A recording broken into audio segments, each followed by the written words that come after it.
बात कर रहे थे हम लोग असेट्स का, लाइबिलिटीज का, तो हम लोग इसी से कंटिन्यू आगे बढ़ा देते हैं रिवैल्यूएशन अकाउंट को। रिवैल्यूएशन वर्ड में तो कोई प्रॉब्लम नहीं होना चाहिए, सबको पता है रिवैल्यूएशन का मतलब क्या होता है, फिर से वैल्यू करना, चीज को फिर से वैल्यू करना। तो तुमको पता है ये बिल्डिंग हम 10 साल नहीं 25 साल पहले खरीदे थे। क्यों खरीदे थे ये बिल्डिंग? इंस्टीट्यूट खोलने के लिए।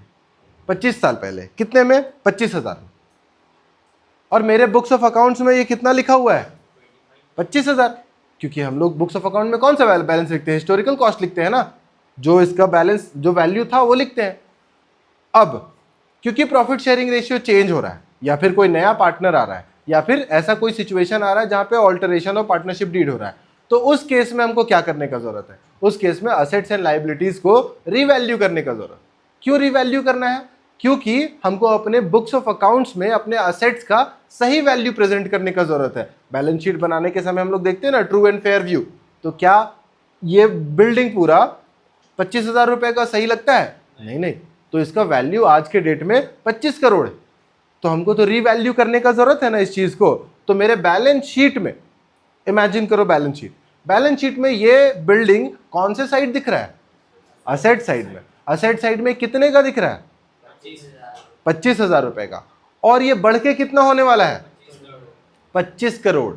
और 25,000 से 25 करोड़ अगर इसको जाना है, तो ये जो डिफरेंस अमाउंट है, ये डिफरेंस अमाउंट कितने का आ रहा है? 24 करोड़ 75 लाख। अरे 25,000 था ये, 75,000। हाँ, तो 24 करोड़ 24 करोड़ 99 lakhs एंड 75,000, इतने का तो फायदा हो रहा है हमको। मतलब मेरे बैलेंस शीट का असेट साइड इतने अमाउंट से बढ़ जाएगा, तो लाइबिलिटी साइड ऐसा गरीब जैसा कम नहीं दिखेगा, और असेट साइड पूरा भारी हो गया, मोटा हो गया, तो हमको इधर भी तो बढ़ाना पड़ेगा ना। कैसे बढ़ाएंगे? ये फायदा किसको मिलेगा? पार्टनर्स को। तो रिवैल्यूएशन गेन, ये तो रिवैल्यूएशन गेन है ना, ये रिवैल्यूएशन गेन कहां ट्रांसफर कर देंगे? कैपिटल, पार्टनर्स कैपिटल अकाउंट में। ये बेनिफिट किसको मिलना चाहिए? पार्टनर्स को। अब एक छोटा सा परेशानी है बस, प्रॉफिट शेयरिंग रेशियो तो चेंज कर रहे हैं। ओल्ड प्रॉफिट रेशियो में बताएं बांटे, प्रॉफिट शेयरिंग रेशियो में ये रिवैल्यूएशन गेन बांटे, या फिर न्यू प्रॉफिट शेयरिंग रेशियो में?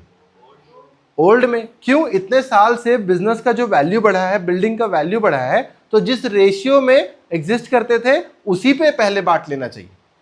आया समझ में?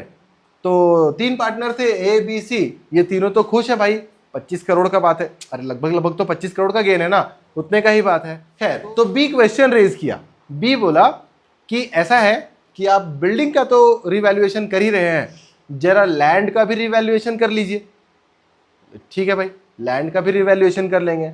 अच्छा, लैंड का रिवैल्यूएशन कर रहे हैं ना, तो सारे बेंचेस एंड चेयर्स का भी रिवैल्यूएशन कर लीजिएगा। ठीक है भाई, कर लेंगे। और ऐसा ऐसा करके बहुत सारे असेट्स एंड लायबिलिटीज को रिवैल्यू करना है। क्यों रिवैल्यू करना है इतने सारे असेट्स एंड लायबिलिटीज को? सही वैल्यू जानने के लिए, क्योंकि आज के समय में जब प्रॉफिट शेयरिंग रेशियो चेंज हो रहा है, तो हर एक असेट का सही वैल्यू जानना जरूरी है। और इस सही वैल्यू को जानकर अच्छे से रिकॉर्ड करना जरूरी है, क्योंकि लड़ाई ना हो जाए, सही से हम उसका रिकॉर्ड रख सके और सही से बंटवारा कर सके। इसीलिए हम रिवैल्यूएशन अकाउंट बनाना सीखते हैं। रिवैल्यूएशन अकाउंट क्या अकाउंट होता होगा? जहां पे हम सारे असेट्स एंड लायबिलिटीज को रीवैल्यू करते हैं। तो अपने मर्जी से सारा असेट्स को रीवैल्यू कर देंगे कि ये सुंदर दिख रहा है, इसका वैल्यू बढ़ना चाहिए, खराब दिख रहा है, इसका वैल्यू घटना चाहिए। ऐसा नहीं होता। क्वेश्चन तुमको हमेशा पॉइंटर्स देगा, हमेशा हिंट देगा कि किसका वैल्यू बढ़ रहा है, किसका वैल्यू नहीं बढ़ रहा है। बस ध्यान रखना एक फॉर्मूला का, जो तुम लोग बचपन में पढ़े थे। कितना बचपन में? बस 11th का बात कर रहे हैं। ये है रिवैल्यूएशन अकाउंट, और ये किस नेचर का होता है? ये नॉमिनल नेचर का होता है।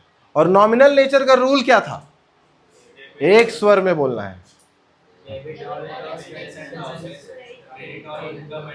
हाँ, debit all expenses and losses, credit all incomes and gains.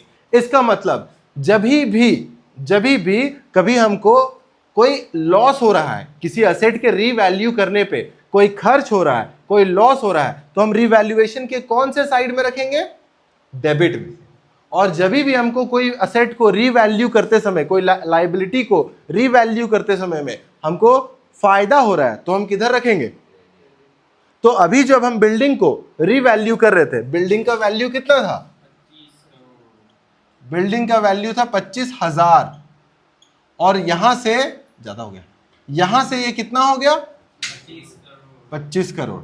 और अब कितने का इसमें अंतर है? 24 करोड़ 99,75,000। इतने का तो हमको फायदा हो गया।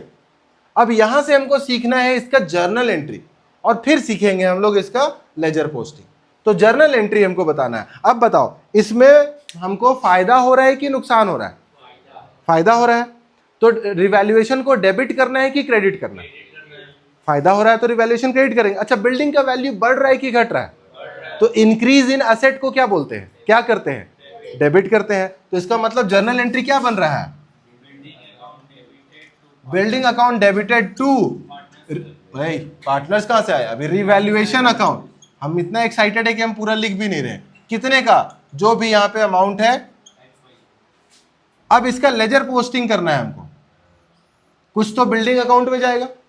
बिल्डिंग अकाउंट में किधर? देखो, बिल्डिंग डेबिट हो रहा है ना, तो बिल्डिंग के डेबिट साइड में जाएगा। क्या लिखेंगे डेबिट साइड जाके? Revaluation, to revaluation. कितना? ये जो अमाउंट है 24,99,75,000। और रिवैल्यूएशन में कैसे लेजर पोस्टिंग करेंगे?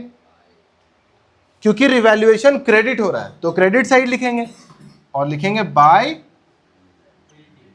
Building account. कितना? वही जो अमाउंट है 24,99,75,000।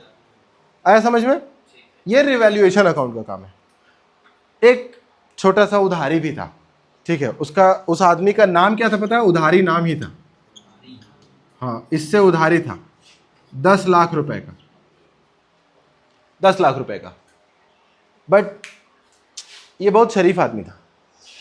ये हमको पैसा 10% में दे तो दिया था, ठीक है, लेकिन ये बेचारा मांगने नहीं आया कभी।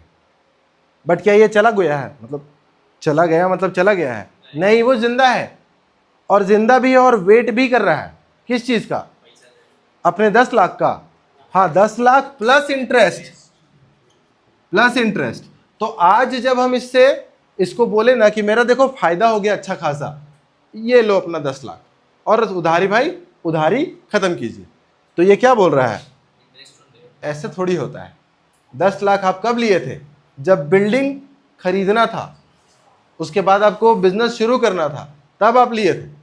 आज हमको आप 10 लाख रुपए पकड़ा रहे हैं। ये सब मिला करके आपका हो रहा है 10 करोड़। 10 करोड़ कितना होता है? हाँ, हो गया, क्या करे? वो इंटरेस्ट का भी तो इंटरेस्ट जुड़ा, और बहुत मतलब कुछ नया मैथ था उसका। हाँ, जो भी था उसका, तो उसके हिसाब से कुछ नया तरह का मैथ, नाम भी तो कॉमन थोड़ी है, तो मैथ्स भी, इंटरेस्ट भी कुछ अलग लगाया। और ये 10 लाख का लोन मेरा कितना हो गया विथ इंटरेस्ट? 10 लाख हो गया, सॉरी 10 करोड़ हो गया। अब ये मेरा लाइबिलिटी था ना, एक मेरा लाइबिलिटी रीवैल्यू करना। मेरे बुक्स में लाइबिलिटी कितना दिख रहा है अभी भी? 10 लाख, लेकिन वो लाइबिलिटी बढ़ के कितना हो गया है? 10 करोड़। कितने का अंतर है? 9,90,00,000 का। फायदा कि नुकसान?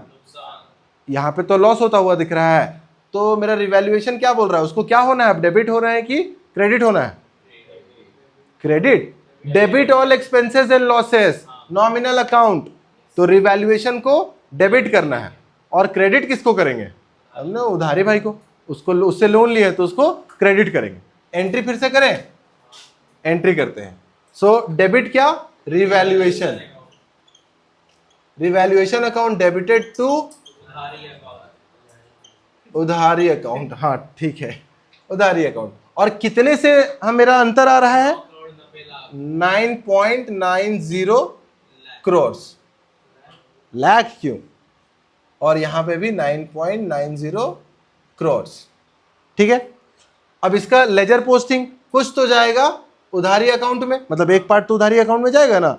तो उधारी अकाउंट क्रेडिट हो रहा है, तो जहां पे भी उधारी अकाउंट होगा उसके क्रेडिट साइड में करेंगे, और क्या लिखेंगे? Bye revaluation. 9,90,00,000 और रिवैल्यूएशन अकाउंट डेबिट हुआ है तो इसके डेबिट साइड में आकर के लिखेंगे क्या, टू लोन या फिर टू उधारी। कितना, 9,90,00,000। ठीक है, 9.90 करोड़। है समझ में? ऐसे ही करते करते कुछ और आएगा, कुछ और आएगा, कुछ और आएगा, कुछ और आएगा, और फाइनल में हमको पता चलेगा कि टोटल में हमको फायदा ज्यादा हुआ है कि लॉसेस ज्यादा हुआ है। अगर हमको फायदा ज्यादा हुआ है तो उस फायदे को हम क्या करेंगे, पार्टनर्स में बांट देंगे। कौन से रेशियो में, ओल्ड प्रॉफिट शेयरिंग रेशियो में। अगर हमको नुकसान ज्यादा हुआ है तो ये कौन लेगा, ये मंदिर में नहीं, हाँ तो फायदा लिया पार्टनर्स तो ये कौन लेगा, पार्टनर्स। लॉसेस भी लेगा, कौन से रेशियो में, ओल्ड प्रॉफिट शेयरिंग रेशियो में। नया में क्यों नहीं, कोई भी नया में क्यों लेगा, जिसको गेन हो रहा है वो क्यों बोलेगा हम ज्यादा क्यों ले, जिसको सैक्रिफाइस हो रहा हो तो बोल भी देगा कि हाँ हाँ ज्यादा कोई दिक्कत नहीं, लेकिन नहीं चलेगा ना, फेयर नहीं। ओल्ड प्रॉफिट शेयरिंग रेशियो में सारा गेन्स को और सारा लॉसेस को भी बांट देना है, अगर क्वेश्चन ये सब चीज सजेस्ट करता है तो। अब देखो इस कॉन्सेप्ट को समझना उतना मुश्किल नहीं था, एटलीस्ट इस तरीके से तो उतना मुश्किल नहीं था, बट जब तक तुम इसको सॉल्व, ये तुमको समझ में आ गया, ये तुम्हारा टैलेंट नहीं है, ये मेरा टैलेंट है। जब तुम इसको सॉल्व करोगे तुमको नया नया प्रॉब्लम्स दिखेगा, नया नया फॉर्मेट ऑफ सिचुएशंस दिखेगा, नया नया सर्कमस्टांसेस मिलेगा, उसको अपने हिसाब से डिकोड करना और सॉल्व करना ये तुम्हारा काम है। उसमें अगर तुमको कहीं परेशानी आएगा, उस परेशानी को सॉल्व करना मेरा काम है। कोई इशू? ठीक है, इसको कवर्ड माने। बढ़िया, एक दो क्वेश्चन देखते हैं हम लोग और फिर आज पैकअप करेंगे। ठीक।